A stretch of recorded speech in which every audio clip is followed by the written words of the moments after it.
Não sou de ficar passando a mão na cabeça de estado nenhum. Mas eu tava vendo ali no jornal a neurobiologia de crianças na faixa de Gaza, que por conta dos bombardeiros, a criança ficou assim, ó.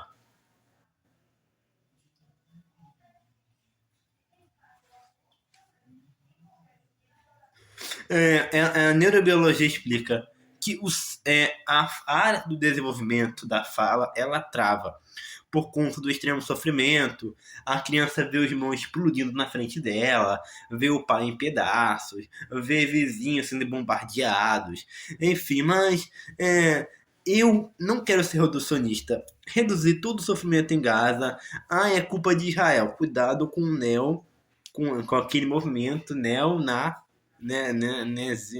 enfim, cuidado. A situação na faixa de Gaza envolve vários atos, né, atores e décadas de fatores acumulados, enfim, né. É, olha aqui, o problema é que quando você tem ali uma população palestina que foi deslocada, né, a criação do Estado de Israel em 48 vê a guerra junta, né, é, você não deslocou, se você queria criar um Estado judeu, é, um problema, né? Que tinha palestino ali. Se você queria criar o Estado judeu, ok, criasse. Mas o problema, onde você iria colocar. No Estado judeu, não. É um Estado de maioria judaica, né? É um Estado laico, não é teocrático, mas tem a maioria judia, né? Enfim, todo conflito ético, isso que eu quis dizer, eu confundi um pouco a palavra, perdão. Enfim, você vai ter ocupações territoriais 27, você vai ter bloqueios territoriais, atuação de grupos armados palestinos como Hamas, enfim, né? Resposta militar israelenses, influência de outros países e grupos regionais como Egito, Irã, Estados Unidos e outros, né? Enfim, eu já vou falar mais sobre Israel, sobre crianças, né, perdendo a fala, o desenvolvimento mutismo traumático. Isso é algo documentado nas zonas de guerra em todo o mundo. Não é a consequência de Israel. Não é só ali, tá? Não é só ali, não é só Israel. Não é conseguir de um lado específico. É resultado de um trauma extremo, exposição a contínuo bombardeiro, medo crônico, perda familiar e estresse pós-traumático. Se um bombardeiro específico atinge civis, né, hospitais, a escola, a responsabilidade imediata precisa ser analisada com base em evidência daquele evento específico. Olha aqui, ó. O ataque não serve de Israel. O ataque deliberado com civis por grupos armados palestinos também tem responsabilidade direta. Enfim. Então, a forma mais precisa seria falar isso daqui. Os conflitos no Oriente Médio, né, não podem ser explicados pelo por Israel. Eles vêm de uma história longa, disputas territoriais, atos regionais e decisões de múltiplos lados, mas que a ação militar específica ainda precisa ter sua responsabilidade avaliada separadamente, né? Tem essa distinção. Culpar automaticamente um lado é um erro, né?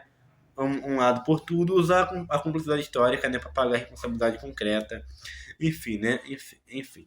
Olha aqui, ó, eu vou sempre falar aquilo que eu sempre, enfim, olha aqui, ó, eu acho que o problema nunca foi Israel, e sim um má deslocamento, né, é um fato historicamente documentado. Na Guerra de 48, a criação de Israel, né, 700 mil palestinos foram expulsos ou fugiram de suas casas no meio de combate.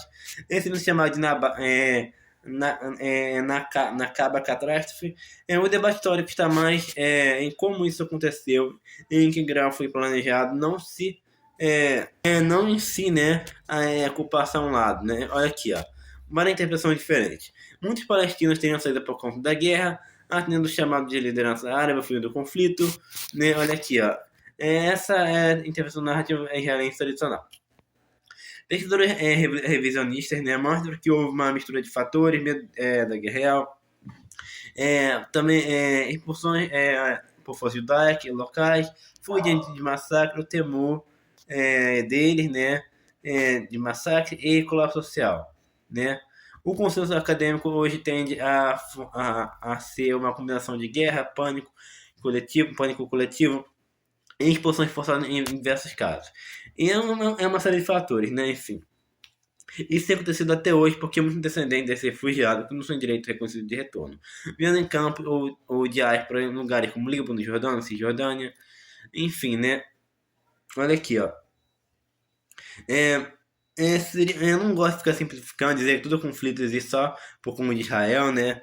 Porque depois vieram décadas de guerra regionais, atentados, ocupação, radicalização política, fracasso diplomático e ações violentas em ambos os lados, né? Enfim, é uma daquelas situações em que duas coisas podem ser verdade ao mesmo tempo. Houve deslocamento real ao sofrimento palestino. A história posterior envolve múltiplos atores de responsabilidade, não uma linha reta de causa e efeito. Enfim, olha aqui, ó. É, aqui que eu posso falar mais. Olha aqui, sobre a relação entre o terrorismo no Oriente Médio e o financiamento dos Estados Unidos, a resposta precisa de bastante nuance. Não existe um cenário simples de Estados Unidos financiando terroristas com política oficial declarada. O que historicamente são casos que apoiam geopolíticos a certos grupos ou governos têm consequências diretas, às vezes ajudando a fortalecer atores que depois se tornam extremistas ou violentos. Você vai ter o Afeganistão 80. Durante a invasão soviética do Afeganistão, os Estados Unidos financiaram e armaram Mujahideen através da operação da CIA. O objetivo era enfraquecer a União Soviética na Guerra Fria. O problema é que parte dessa infraestrutura de guerra ajudou a criar um ambiente onde grupos extremistas, né, surgiram, incluindo grupos ligados à Al-Qaeda, mas não significa que eles criaram diretamente a Al-Qaeda, né?